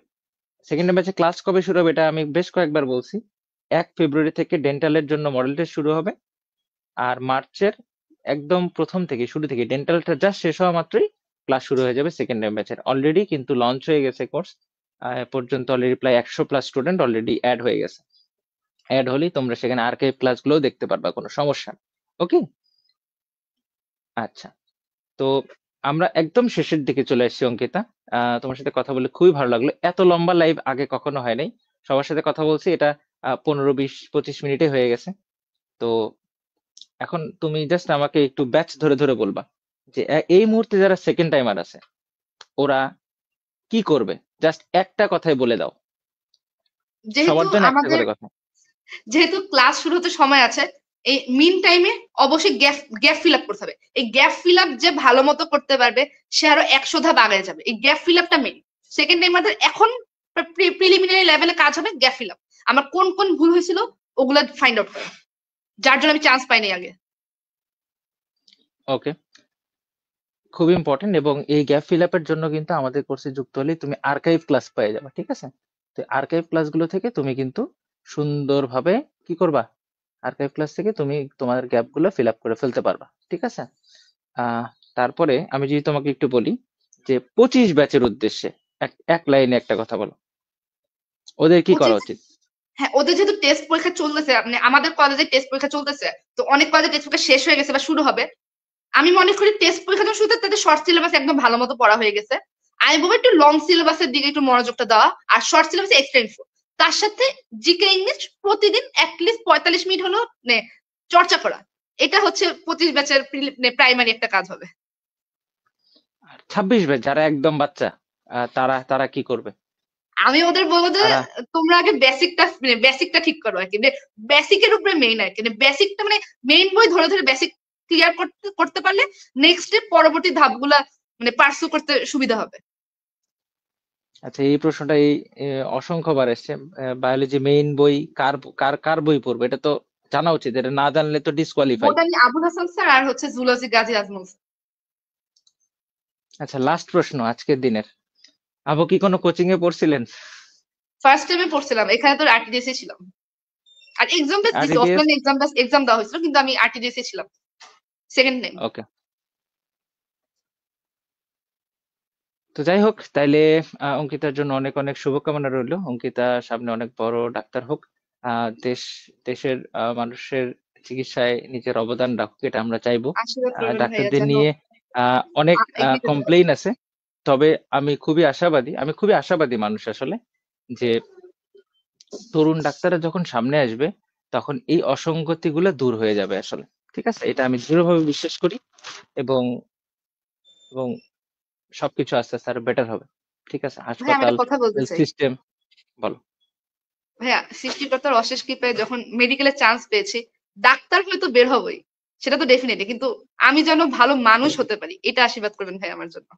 হ্যাঁ, এখানে যারা আছে, এই যে যারা লাইভ দেখতেছে বা ভিডিও দেখবে, তারা সবাই তোমার জন্য দোয়া আশীর্বাদ করতে থাকবে, এটা হচ্ছে ব্যাপার। ঠিক আছে, এতক্ষণ যেহেতু তুমি ওদের উদ্দেশ্যে বকবক করলা, ঠিক আছে, তো এটা তো একদম ফ্রিতে বকবক করলে হবে না। তো এর জন্য কি, এর বিনিময় হিসেবে আমরা অবশ্যই দোয়া চেয়ে নিব। ঠিক আছে? আমার জন্য একটু দোয়া রাইখো জি, যাতে আমিও জীবনে ভালো কিছু করতে অবশ্যই পারি ভাইয়া। আরকি। ঠিক আছে? তো যাই হোক, আ তোমরা সবাই ভালো থাকো, সুস্থ থাকো। আবার তোমাদের সাথে খুব দ্রুত দেখা হবে। এবং যেকোনো প্রশ্নে তোমরা আমাদের যে page road to DMC 2.0 or gravity meditation, এই পেজগুলোতে মেসেজ দিয়ে জানাতে পারো। এবং তাও যদি না হয়, আমার একটা পেজ আছে ডক্টর অন্তর সাহা নামে, এখানেও মেসেজ দিতে পারো। ২-৩ দিন পর পর আমি একটু রিপ্লাই দেওয়ার চেষ্টা করি, কিন্তু কুলায় উঠতে পারতেছি না রিপ্লাই দিয়ে। তারপরও মেসেজ দিও, আমি চেষ্টা করব, রিপ্লাই দেওয়ার গ্যারান্টি দিতে পারতেছি না। ওকে? কারণ রিপ্লাই গুলো আমিই দেই। আমার পেজ যদি অন্য কেউ রিপ্লাই দেয় তাহলে তো একটু কেমন হয়ে যায়। যাই হোক, তোমরা সবাই ভালো থাকো, সুস্থ থাকো। আবার তোমাদের সাথে দেখা হবে। Till then good bye. অঙ্কিতাকে অনেক অনেক ধন্যবাদ। আবার অঙ্কিতার সাথে কথা হবে। ওকে? ওকে, সবাই ভালো অবশ্যই। থাকো। নমস্কার ভাইয়া।